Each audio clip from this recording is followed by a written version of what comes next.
So സിനിഫൈൽസ് ഇന്ന് പറയാൻ പോകുന്നത് 30th IFFK 2025 held in Trivandrum. Must ആയിട്ട് കണ്ടിരിക്കേണ്ട 10 movies that belongs to festival favourites വിഭാഗത്തിൽ പെടുന്ന 10 മൂവികളാണ് പറയാൻ പോകുന്നത്. മൂവി നമ്പർ 1, ഇറാനിയൻ സംവിധായകനായ ജാഫർ പനാഹിയുടെ ഈ വർഷത്തെ ക്യാൻസിൽ പാൻതിയോർ പുരസ്കാരം നേടിയ it was just an accident.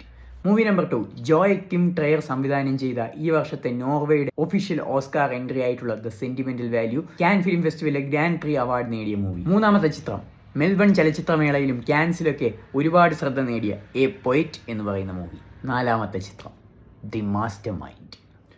അഞ്ചാമത്തെ ചിത്രം ഒരു കൊറിയൻ മൂവിയാണ്. ഓൾഡ് ബോയ് പോലത്തെ ക്ലാസിക്കുകൾ സംവിധാനം ചെയ്തിട്ടുള്ള പാർക്ക് ചാങ് വൂവിൻ്റെ നോ അതർ ചോയ്സ്, മസ്റ്റായിട്ടും കണ്ടിരിക്കേണ്ട മൂവി. സോ ആറാമത്തെ ചിത്രം ബുഗോണിയ. ഏഴാമത്തെ ചിത്രം, ക്യാൻ ഫിലിം ഫെസ്റ്റിവലിൽ മികച്ച നടൻ, മികച്ച സംവിധായകൻ ഉൾപ്പെടെ നിരവധി അവാർഡുകൾ കരസ്ഥമാക്കിയ ചിത്രം ദി സീക്രട്ട് ഏജന്റ്. എട്ടാമത്തെ ചിത്രം, if I had legs I'd kick you. ഒരു മിസ്റ്ററി ഡ്രാമ വിഭാഗത്തിലേക്ക് വരുന്ന ഒരു ടൈപ്പ് മൂവിയാണ്. ആൾറെഡി ഇത് ഡിജിറ്റലായിട്ട് റിലീസായിട്ടുണ്ട്, but it will be a different theatre experience. ഒമ്പതാമത്തെ ചിത്രം, father mother sister brother.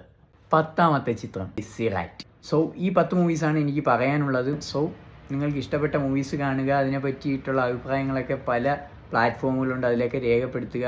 So enjoy.